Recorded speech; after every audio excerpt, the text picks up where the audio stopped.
अस्सलाम वालेकुम स्टूडेंट्स, उम्मीद है आप सब ठीक होंगे। मैं आपकी teacher Sana Hamza Manas international college of London. तो let's start our today lecture. आपने देखा होगा कि हमने जो है अपना ग्रेड 3 का मैथ का समर टेस्ट स्टार्ट किया हुआ है, और इसमें जो है हमने अभी तक बेसिक चीजें जो है वो पढ़ ली हैं। उन बेसिक चीजों में जो है आपने सबसे पहले पढ़ा प्लेस ऑर्डर क्या होता है। फिर उसके बाद जो है आपने ऑर्डर उसका सीखा, कैसे अरेंज होते हैं, सेंडिंग डिसेंडिंग नंबर को वर्ड्स की फॉर्म में लिखना सीखा। फिर जो है नंबर को एक्सपेंड करना सीखा। इससे रिलेटेड आपने कुछ क्रिएटिव एक्टिविटीज की थी। फिर हमने अपना सेक्शन जो है वो टू स्टार्ट किया था, जिसमें हमने एडिशन सब्ट्रैक्शन सीखी। फिर चीजों को ऐड कैसे किया जाता है और सब्ट्रैक्ट कैसे किया जाता है, और उससे रिलेटेड आपने एक वर्ड प्रॉब्लम सॉल्व की थी। उसके बाद हमने प्रीवियस लेक्चर में जो है मल्टीप्लिकेशन जो है वो सॉल्व की है। मल्टीप्लिकेशन में आपने देखा कि अगर तो आपके पास 3 डिजिट हो और आप उसको 1 डिजिट के साथ मल्टीप्लाई करवाना है, तो आप उसको कैसे करवाते हैं। और आपको जो है मैंने जो है वो टेबल जो है वो लर्न करने के लिए कहा था। उसमें मैंने आपको कहा था कि आपके पास 11, 12 और 13 का जो टेबल है वो आपने याद कर उसके बाद मैंने आपको 14 और 15 का टेबल का भी याद करने के लिए। मुझे उम्मीद है आपने जो है टेबल्स याद कर लिए होंगे। हम आज जो है आज की जो हमारा टॉपिक है वो है डिवीजन।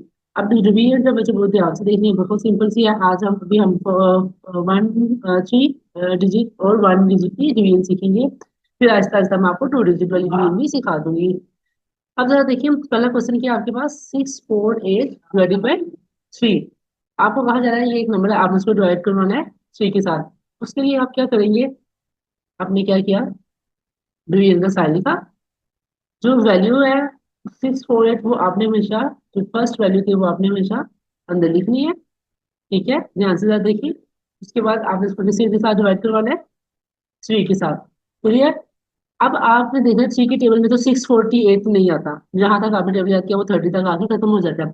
इस केस में आप क्या करते हैं, जो एक अमाउंट होता है इसको हाइड कर लेते हैं। ठीक है, आपने समझे, 8 है ही नहीं है, बाकी क्या रह गया 64। अब 3 के टेबल में 64 भी नहीं आता, फिर हम क्या करेंगे, एक नंबर क्या करेंगे और हाइड कर लेंगे।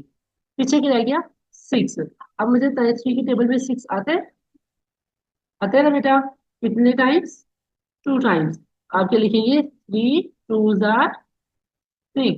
ठीक है, आपने ना नंबर्स को हाइड करते जाना है कि नहीं, ये वाला नंबर भी नहीं आ रहा, ये वाला नंबर भी नहीं आ रहा, ये वाला नंबर जो है वो 3 के टेबल में आता है। और जरूरी नहीं कि वो नंबर आता है, 6 या 6 से छोटा नंबर जो है अगर 3 के टेबल में आता है आपने वो लिखना है। ठीक है, जैसे 3 2 6। अब 6 में से 6 को माइनस किया, क्या आंसर आया 0, तो 0 लिखने की जरूरत नहीं है। फिर हम जो है नेक्स्ट डिजिट को नीचे उतारेंगे, नेक्स्ट डिजिट क्या आपके पास 4।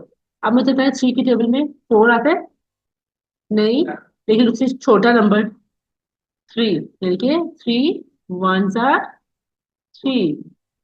इस तरह आपने लिखना है। अगर वो नंबर नहीं आता आपने उसे छोटा नंबर देखना है। अगर यहाँ पे होता 2 तो वो तो उसके टेबल में नहीं आता, फिर हमने क्या करना था, अगला नंबर उतार लेना था। तो यहाँ पे आपने क्या किया, पहले आपने नंबर को हाइड किया, फिर आपने देखा कि 3 के टेबल में 6 कितने टाइम्स आ रहा है, तो 2 टाइम्स आया, तो आपने उसकी वैल्यू लिख दी। फिर 6 में से 6 को माइनस किया तो आंसर आया 0। तो हमें पता है स्टार्टिंग में नंबर 0 हो तो लिखने की जरूरत नहीं पड़ती। फिर अगला नंबर क्या आपके पास 4, 4 को आपने नीचे उतारा। अब सी का टेबल आपने पढ़ा कि आपने देखना है 4, ये 4 से छोटा नंबर सी के टेबल में आता हो। अब सी के टेबल में 4 तो नहीं आता, लेकिन 3 आता है, 3 1 3। अब 4 में से 3 को माइनस किया 1। अब सी के टेबल में 1 नहीं आता। इस केस में आप क्या करेंगे, ये जो ऊपर से नंबर है ना वो नीचे उतारेंगे। ठीक है, क्या नंबर है यहाँ पे 8, आपने यहाँ पे 8 लिख दिया। ठीक है, अब बन गया 18। अब मुझे बताएं, सी के टेबल में 18 आता है या उससे छोटी वैल्यू आती है बेटे, आती है ना, कितने टाइम 3 6 18। तो जितने टाइम्स होगा वो ऊपर, और जो नंबर होगा वो नीचे। अब 1 में से 1 को माइनस किया 0, 8 में से 8 को माइनस किया 0, तो आपका जो है सोल्यूशन हो गया। बस, और आपका आंसर क्या आया 216। तो आपने नोटबुक पे पहले सोल्व करना है, और फिर यहाँ पे आपने अपना आंसर लिख देना है। इसको कहते हैं डिवीजन को सोल्व करना। होप सो कि आपको इस क्वेश्चन की समझ आ गई होगी। बाकी सारे क्वेश्चन जो है उसी तरह के हैं, मैं एक और क्वेश्चन आपको करवा देती हूँ।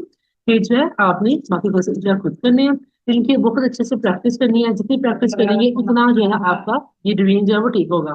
ठीक है, अब अगला क्वेश्चन देखिए। 756 को आपने डिवाइड करवाना है 4 से। तो सबसे पहले हम क्या करते हैं, जो बड़ी वैल्यू होती है, जो सबसे पहली वाली वैल्यू थी वो आपने अंदर लिख देंगे, 756। डिवाइड किसके साथ हो रहा है, 4 के साथ। आपने 4 को क्या किया, बाहर लिख दिया। आप पहले देखिए 4 के टेबल में तो 756 नहीं आता, आपने इस नंबर को हाइड कर लिया। तो उसके बाद फिर 75, 4 की टेबल में 75 भी नहीं आता, आप इसको भी हाइड कर लिए। उसके बाद 7, अब फोर के टेबल में देखिए सेवन आता है कि नहीं आता। फोर वन जा फोर, फोर टू जा एट, यानी कि सेवन भी नहीं आता। लेकिन एट जो है वो सेवन से बड़ा हो जाएगा, आप उससे छोटा नंबर देखिए। फोर वन जा फोर, आपने क्या करना है, उससे छोटा नंबर ले लेना है। ठीक है। अब सेवन में से फोर को माइनस कर देखिए, आंसर आया थ्री। अब फोर के टेबल में जो है वो थ्री नहीं आता। इस केस में आप क्या करेंगे, जो नेक्स्ट नंबर होगा उसको आपने नीचे उतार लेना है। नेक्स्ट नंबर क्या है, फाइव, तो ये क्या बन गया, 35। अब मुझे बताइए फोर के टेबल में 35 या 35 से छोटा नंबर जो आता है वो बता दें। फोर एट जा 32, फोर नाइन जा 36। अगर मैं 36 लिखूंगी वो 35 से बड़ा हो जाएगा, तो मैं क्या करूंगी, उसे छोटा लिखूंगी। तो क्या लिखूंगी, फोर एट जा 32। क्लियर, आपने उससे छोटा नंबर लेना है। अब फाइव में से टू को माइनस किया, थ्री आ गया। थ्री में से थ्री को माइनस किया, जीरो, वो लिखने की जरूरत नहीं है। अब थ्री जो है फोर से छोटा हो गया। अब हम अगेन जो है वो एक नंबर उतारेंगे। ठीक है, अगला नंबर क्या है, सिक्स। तो अभी हमने कहा था फोर नाइन जा 36, यानी कि फोर के टेबल में 36 आता है। आपने वो लिख देना है, फोर नाइन जा 36, और एंड पे जो है दोनों को माइनस किया, आंसर जीरो आ गया। So you get the answer 189। आपने क्या करना है, 189 को इधर लिख देना है। ठीक है, आपने पहले अपनी नोटबुक पे सॉल्व करना है, फिर जो भी आंसर आई है वो आपने इधर अपनी समर पैक में लिख देनी वैल्यू। ठीक है। तो बाकी बेटा सारे क्वेश्चन जो है वो बिल्कुल इसी तरीके से हैं, बस आपने देखना है कि नंबर जो है उससे छोटा हो, उससे बड़ा ना हो। ठीक है, तो फिर उसको रेस कर लो। चलिए, अभी देखिए नीचे जो है कुछ क्वेश्चंस हैं आपके पास, आपने ये सारे जो है वो सॉल्व करने हैं। और फिर इंशाल्लाह जो है कल हम जो है वर्ड प्रॉब्लम सॉल्व करेंगे। आज के लिए इतना काफी है। मुझे जो है अपना काम चेक करवाएं, और जो आपको मैंने कल मल्टीप्लिकेशन वाला दिया था वो भी। उसके अलावा आज जो आपको मैंने डिवीजन वाला काम करवाया है, ये वाला काम भी आपने मुझे करके जो है व्हाट्सएप पे शेयर करना है। ठीक है बच्चों, अपना ध्यान रखिए, वीडियो शेयर की तो इसको लाइक करें, subscribe our channel. Allah Hafiz.